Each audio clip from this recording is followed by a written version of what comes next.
In this video, we're going to look at some more polar curves.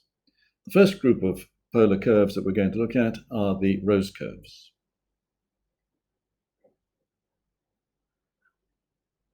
This one has equation r equals 4 cos 3 theta. And I've decided to look at this one in detail because of the complications of what happens when r is negative. So starting with theta between 0 and pi. Theta is 0 there, and as theta increases to pi by 6, the cosine of 3 theta remains positive. So as theta increases from 0 to pi by 6, cosine 3 theta decreases to cos pi by 2, which is 0. When we are bigger than pi by 6, cos 3 theta is now negative.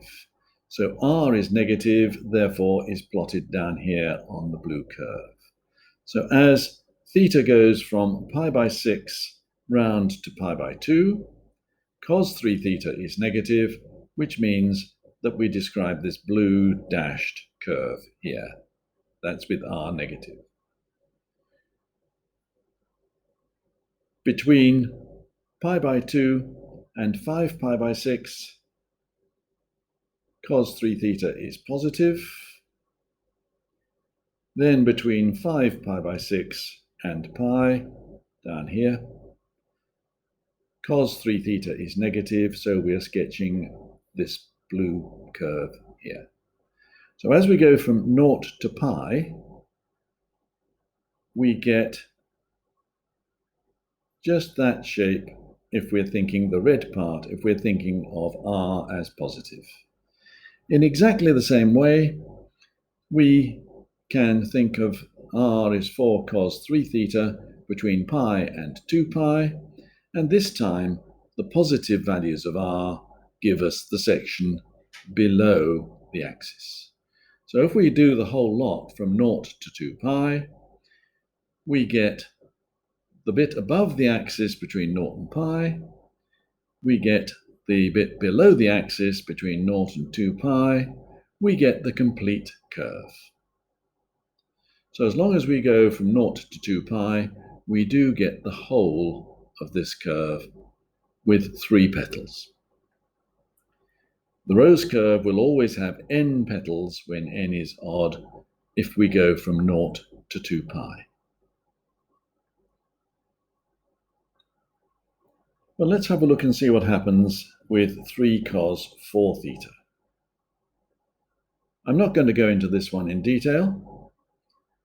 Basically, as we go from 0 to pi by 8, r is positive. As I go from pi by 8 to 3 pi by 8, r is negative, so we're actually sketching this curve down here. Then we get back to r is positive. Then we get back to r is negative. Then we get back to r is positive. R is negative. R is positive. R is negative. And r is positive.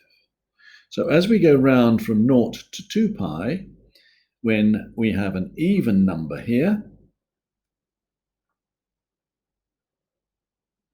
we will get 4 petals where r is positive and 4 petals where r is negative. Given that your Pearson IAL Further Maths A-Level does not allow r to be negative, we would only be looking at the 4 red petals. So whether n is odd or even, the rose curve has n petals when we're thinking only of positive values of r.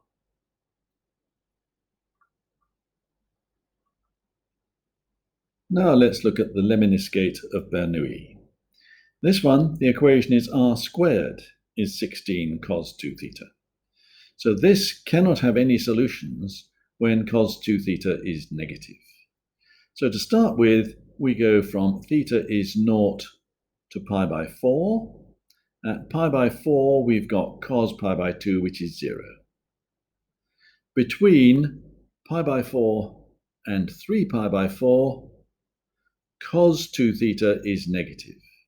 Between pi by 4 and 3 pi by 4, cos 2 theta is negative. We have no graph.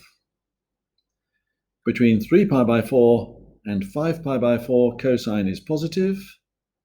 Between 3 pi by 4 and 5 pi by 4, we have positive, therefore we have a value for r. Between 5 pi by 4 and 7 pi by 4, negative, so nothing happening. And then between 7 pi by 4 and 2 pi, we get back to there.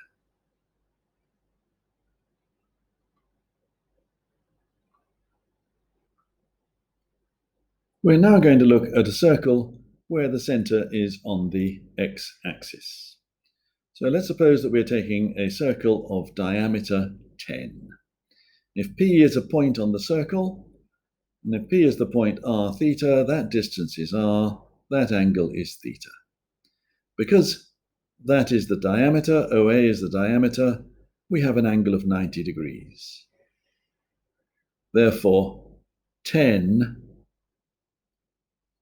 cos theta equals r. So the equation of this circle is r equals 10 cos theta. Diameter, 90 degrees, a little bit of trigonometry, 10 cos theta equals r. Same idea if we have the center on the y-axis. And here we have theta, 90 degrees because it's the angle in a semicircle, theta, angle in the alternate segment, or if you're not happy with that, theta, 90 minus theta, 90 theta. 10 sine theta now is r, so r is 10 sine theta. We now consider a circle which we're familiar with from complex numbers. If we think of the equation mod z minus 3 plus 4i is 5, I can rewrite that as mod z minus 3 minus 4i equals 5. So this is a circle, center at the point 3 minus 4, radius 5. Your knowledge of Pythagoras should tell you if the radius is 5, that it goes through the origin. How can we find the polar equation of this? Well, the polar equation, r is like the modulus of z, and theta is like the argument. So if z is a point, or p is a point on this circle, z, we can think of z as r cos theta plus I r sine theta. And this equation then becomes mod z, which is r cos theta, plus I r sine theta, minus 3 plus 4i equals 5. This gives us modulus of r cos theta minus 3 plus I r sine theta plus 4. Square both sides. The modulus is the real part squared, which is r cos theta minus 3 squared, plus the imaginary part squared, which is r sine theta plus 4 squared, is 5 squared, which is 25.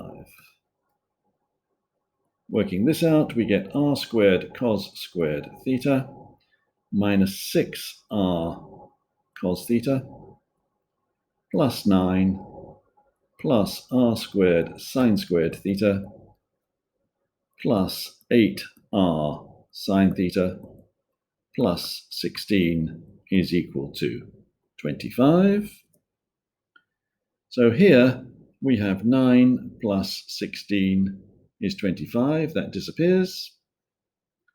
Minus 6r cos theta plus 8r sine theta, I can take over to the other side. 6r cos theta minus 8r sine theta.